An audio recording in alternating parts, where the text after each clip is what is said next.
Introductory paragraphs and how to go about writing them. Introductory paragraphs and how to go about writing them.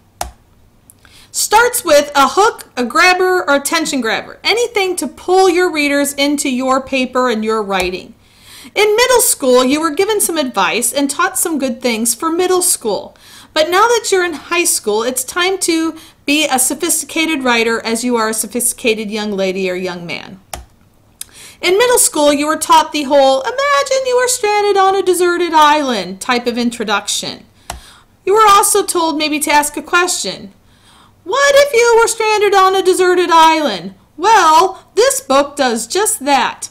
Those types of beginnings for grabbers for introductory paragraphs were good in middle school. But like I said, it's time to move on and to make your writing as sophisticated as you are a young adult.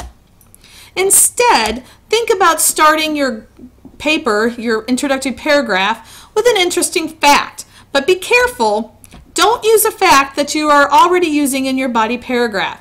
Save your good arguments for your paper, not your grabber.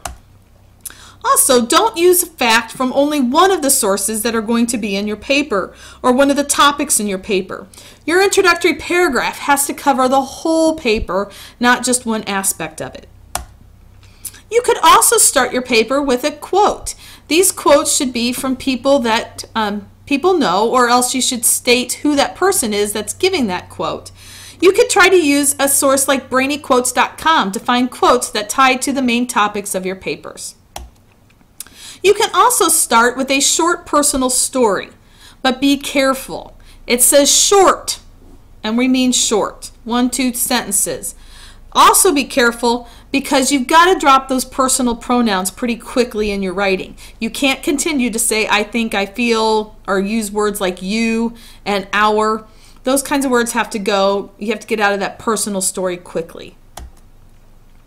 The middle of your introduction should be your bridge. This is where you should explain your hook and lead your reader into your thesis. If you used a quote or an interesting fact, take a sentence to explain to your audience the meaning of that quote or fact. Why did you pick that piece to start with? You also should try to write a sentence that ties the quote idea to the topic of your paper.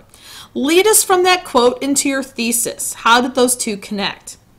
Sometimes in papers about a specific piece of text, introductions can summarize the story or explain the piece of text that you're studying. But again, it should be brief, a sentence of summary. Don't try to tell us the whole story. And of course, the thesis. The thesis is the last sentence of your introductory paragraph and should always be the last sentence of your introductory paragraph. It should be one complete sentence and should be right there at the very end. For information on how to write a thesis, see other video entitled Writing Thesis Statements.